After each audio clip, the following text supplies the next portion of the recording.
Banyak orang membayangkan kebangkitan spiritual seperti cahaya yang turun dari langit, sebuah momen ajaib yang mengubah segalanya dalam sekejap. Mereka menunggu satu ledakan pencerahan yang membebaskan diri dari semua luka, ketakutan, dan ketidaktahuan. Tapi kebenarannya lebih sunyi, lebih lembut, dan jauh lebih dalam. Kebangkitan bukanlah satu peristiwa dramatis, melainkan sebuah proses tak terlihat yang perlahan membentuk ulang dunia batin seseorang. Ia bukan loncatan ke surga, tapi perjalanan turun ke dalam, menembus lapisan demi lapisan diri yang semula tak kita sadari. Kesalahpahaman umum muncul dari cara kita terbiasa mendambakan solusi instan. Kita ingin semua berubah hanya karena kita ingin berubah. Namun, kebangkitan sejati justru dimulai saat keinginan untuk mengontrol itu mulai runtuh. Tidak jarang ia datang dalam bentuk kekosongan, perasaan seolah-olah hidup kehilangan makna. Orang-orang menyebutnya kegelapan spiritual atau malam jiwa. Tapi sesungguhnya, ini adalah awal dari sesuatu yang benar-benar baru. Identitas lama mulai mengelupas. Apa yang dulu terasa penting, gelar, status, bahkan keyakinan, mulai terasa seperti pakaian usang yang tak lagi cocok. Gejala awalnya membingungkan. Ada hari-hari ketika dunia terlihat seperti mimpi yang retak. Kita merasa terpisah dari rutinitas, seolah-olah sedang menyaksikan hidup orang lain lewat layar kaca. Tapi justru disitulah tanda-tanda halus muncul, jiwa sedang melepaskan diri dari ilusi. Ia tidak lagi ingin hidup hanya berdasarkan cerita-cerita lama yang diwariskan oleh trauma, budaya, atau ego. Ia mulai merindukan sesuatu yang lebih sejati, kehidupan yang selaras dengan kebenaran terdalam. Kebangkitan bukan soal menjadi positif sepanjang waktu. Ini tentang keberanian untuk melihat segala sesuatu apa adanya, tanpa lari atau menyangkal. Dalam proses ini, kita tidak naik ke atas, tetapi masuk ke dalam. Kita mulai melihat bahwa rasa sakit pun bisa menjadi guru. Bahwa kehilangan bisa menjadi jembatan. Bahwa kehampaan adalah ruang yang dibutuhkan agar sesuatu yang baru bisa tumbuh. Disinilah kebangkitan sejati terjadi. Bukan ketika kita merasa tinggi, tetapi ketika kita sepenuhnya hadir di titik terendah dan memilih untuk tetap membuka hati. Perjalanan ini tidak selalu indah dalam tampilan luar, tapi ia sangat jujur. Ia mengajarkan kita untuk tidak lagi mengejar momen eksternal sebagai penanda pertumbuhan, melainkan untuk menyadari kedalaman keheningan batin kita sendiri. Kebangkitan sejati tidak berbunyi nyaring. Ia tidak tampil di panggung. Ia menyusup diam-diam ke dalam kesadaran, mengubah cara kita memandang segalanya, bukan karena semuanya berubah, tapi karena kita yang berubah. Jika kamu sedang mengalami hal-hal aneh yang tak bisa dijelaskan, merasa jauh dari dunia, atau mulai mempertanyakan segalanya, mungkin itu bukan kerusakan. Mungkin itu adalah awal dari sesuatu yang lebih utuh. Inilah undangan untuk menelusuri lebih dalam, untuk mengenali 5 tanda bahwa kebangkitan spiritualmu bukan sekadar ilusi, tapi sungguh nyata.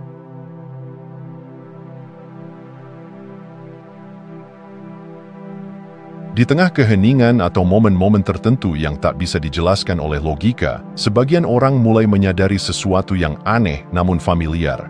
Hidup tidak berjalan dalam garis lurus. Masa lalu, sekarang, dan masa depan tidak lagi terasa seperti urutan yang pasti, melainkan seperti lembaran-lembaran yang bisa dilihat sekaligus, seperti helai-helai kain yang saling bertumpuk, saling memengaruhi. Kesadaran ini tidak datang lewat teori, melainkan lewat pengalaman langsung. Tiba-tiba, kita merasa bahwa keputusan kecil yang kita ambil hari ini bisa menggema jauh ke masa depan. Sebuah kata, sebuah langkah, bahkan pilihan untuk diam atau berbicara, semuanya terasa seperti kerikil yang dilempar ke danau tenang. Riaknya tidak hanya menyentuh air di sekeliling, tapi juga waktu itu sendiri. Disinilah kita mulai memahami bahwa pilihan bukan hanya tentang hasil, tapi tentang realitas mana yang sedang kita pijak. Kita mulai melihat masa depan bukan lagi sebagai harapan samar yang belum terjadi, melainkan sebagai realitas paralel yang menunggu untuk dipilih. Dalam satu garis waktu, kita mungkin tetap tinggal dalam zona nyaman, menunda keberanian. Dalam garis waktu lain, kita melangkah dengan gemetar tapi jujur dan menemukan versi diri yang belum pernah kita bayangkan. Kesadaran ini mengubah cara kita menjalani hari-hari. Kita menjadi lebih hati-hati, bukan karena takut, tetapi karena sadar, setiap momen adalah gerbang. Saat kesadaran ini tumbuh, kita juga mulai mengalami pergeseran dari reaksi ke respons. Ketika seseorang menyakiti kita, kita tidak serta-merta membalas, tetapi berhenti sejenak dan melihat dari atas, memahami bahwa dalam satu reaksi ada ratusan cabang kemungkinan yang bisa terbuka. Kita menjadi pengamat dari lintasan hidup kita sendiri, seperti seseorang yang berdiri di atas peta, bukan lagi tersesat di dalamnya. Hal ini mungkin membuat kita merasa seolah-olah hidup menjadi lebih berat, karena tanggung jawab atas pilihan terasa lebih dalam. Tapi sebenarnya, ini adalah bentuk kebebasan yang lebih utuh. Bukan kebebasan untuk melakukan apapun tanpa arah, melainkan kebebasan untuk mencipta arah dengan sadar. Kesadaran ini mengajak kita untuk berhenti sejenak di tengah autopilot kehidupan dan bertanya, apakah aku sedang memilih hidupku atau hanya mengulangi pola? Dan yang paling indah, saat kita selaras dengan satu garis waktu yang lebih sejati, yang dibimbing oleh intuisi, bukan ketakutan, realitas di luar mulai berubah. Pertemuan, peluang, bahkan waktu itu sendiri terasa mengatur langkah agar sesuai dengan versi diri yang baru ini. Bukan karena kita memaksanya, tapi karena kita mulai hidup dari tempat yang lebih dalam. Inilah keajaiban kesadaran multigaris waktu. Bukan tentang menjadi lebih pintar, tetapi menjadi lebih hadir. Kita tidak lagi dikendalikan oleh masa lalu atau terobsesi dengan masa depan. Kita hidup di tengah pusaran kemungkinan dan memilih dengan hati yang sadar.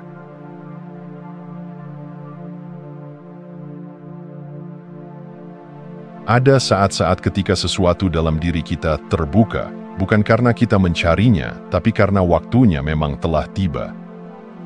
Tanpa peringatan, kita mulai mengetahui hal-hal yang tidak dikatakan. Kita merasakan emosi orang lain sebelum mereka sempat menyadarinya sendiri. Kita bermimpi tentang sesuatu yang kemudian terjadi. Kita duduk diam, dan tiba-tiba sebuah wawasan menghujani kesadaran tanpa asal-usul yang jelas. Ini bukan fantasi atau delusi. Ini adalah tanda bahwa pikiran kita sedang bergeser dari peran lamanya sebagai penyimpan data menjadi penerima sinyal.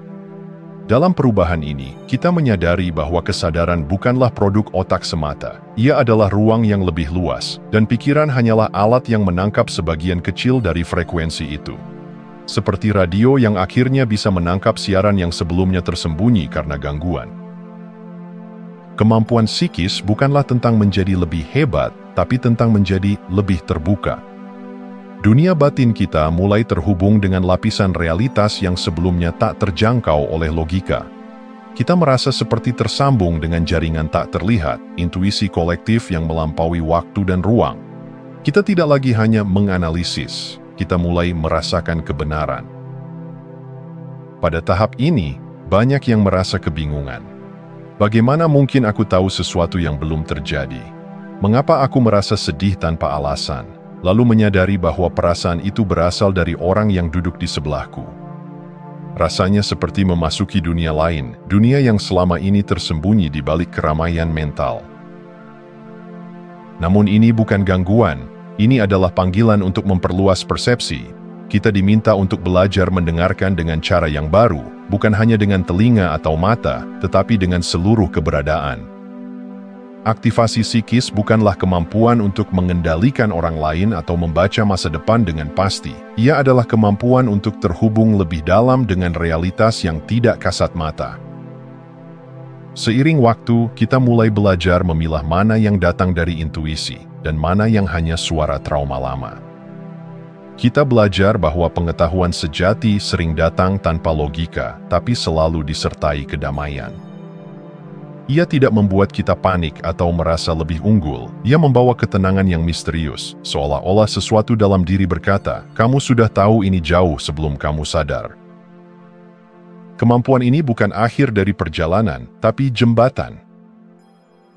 Ia membuka ruang dialog antara kesadaran kita dan sesuatu yang lebih besar. Ia mengingatkan kita bahwa dunia ini bukan hanya tentang apa yang terlihat, tapi juga tentang energi, pesan, dan petunjuk yang berbisik dalam sunyi. Dan saat kita bersedia mendengar, hidup mulai berbicara, bukan dalam kata-kata, tapi dalam gema batin yang tak bisa diabaikan.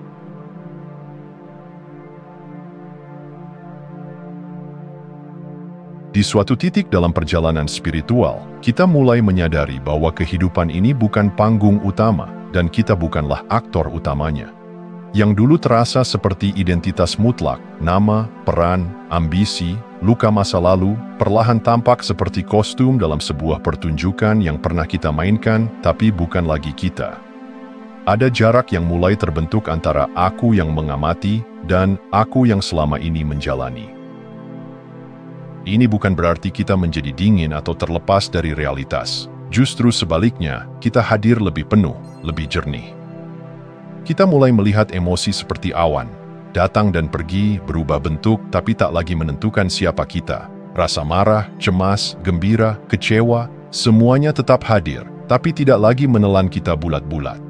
Kita tidak lagi berkata, aku adalah marah, tapi lebih seperti, aku sedang mengalami marah. Dan di sela kesadaran itu, lahirlah kebebasan. Menjadi pengamat kosmis berarti menyadari bahwa hidup ini adalah pola, bahwa setiap kejadian, bahkan yang menyakitkan, membawa pelajaran yang dirancang khusus untuk memperluas kesadaran kita. Kita mulai melihat benang merah di balik hal-hal yang dulu terasa kacau. Orang-orang yang datang dan pergi, luka-luka yang berulang, bahkan kemacetan pagi hari, semuanya menjadi bagian dari koreografi halus yang menari dalam simfoni semesta. Perubahan ini halus, tapi radikal. Kita berhenti menyalahkan.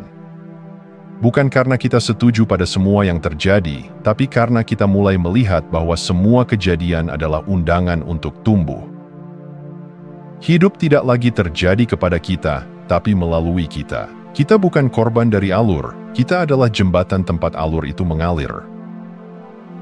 Kita mulai berbicara dengan waktu secara berbeda. Alih-alih terburu-buru atau tertinggal, kita duduk di tengah arusnya, menyadari bahwa setiap momen membawa isyarat ilahi.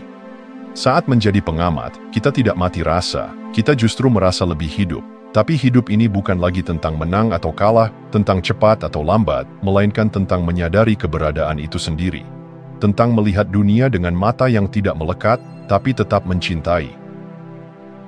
Dalam posisi ini, kita tidak lagi merasa harus mengontrol segalanya. Kita tahu bahwa ada kecerdasan yang lebih luas yang bekerja di balik layar.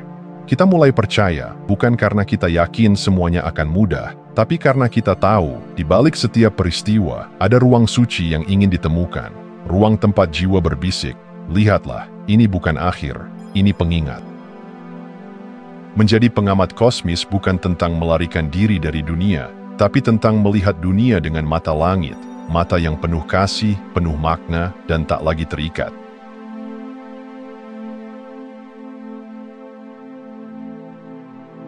Dalam momen-momen tertentu yang datang tanpa undangan, mungkin saat kita duduk dalam keheningan, berjalan sendiri di bawah langit senja, atau bahkan di tengah kekacauan emosional, tiba-tiba ada sesuatu yang jatuh ke dalam kesadaran kita. Bukan berupa pikiran, melainkan sejenis rasa tahu yang tidak berasal dari proses berpikir. Sebuah pemahaman utuh yang hadir seperti kilatan cahaya, tak terdefinisikan tapi sangat nyata. Inilah yang disebut oleh banyak pelancong spiritual sebagai energetic downloads. Pengalaman ini seringkali didahului oleh keheningan batin.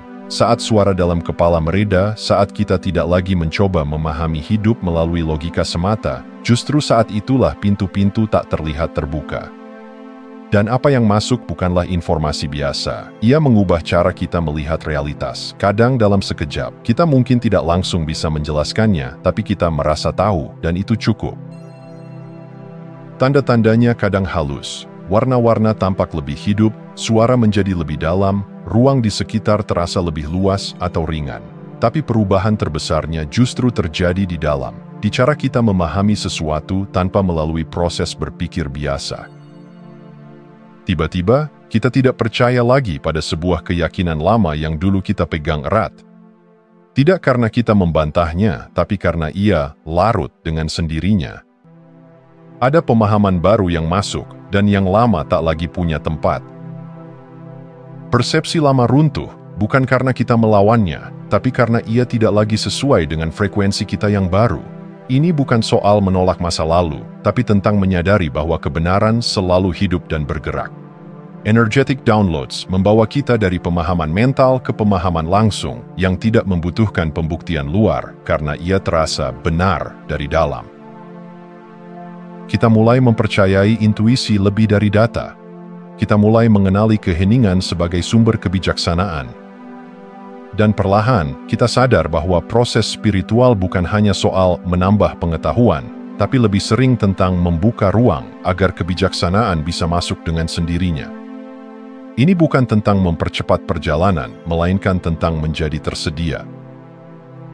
Apa yang diunduh ke dalam kesadaran kita seringkali terasa seperti sesuatu yang pernah kita tahu, tapi lupa. Seolah kita tidak sedang belajar, tapi mengingat. Dan proses ini membawa transformasi yang tidak selalu bisa dijelaskan, tapi sangat bisa dirasakan. Perubahan cara pandang, perubahan cara merespons, dan yang paling dalam, perubahan cara mencintai hidup ini. Energetic downloads bukan hal mistis untuk segelintir orang.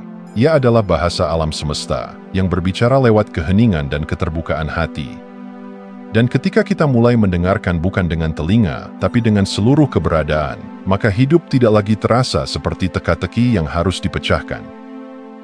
Ia menjadi pesan yang perlahan mengungkapkan dirinya, satu lapis demi satu lapis, langsung ke dalam kesadaran yang siap menerima.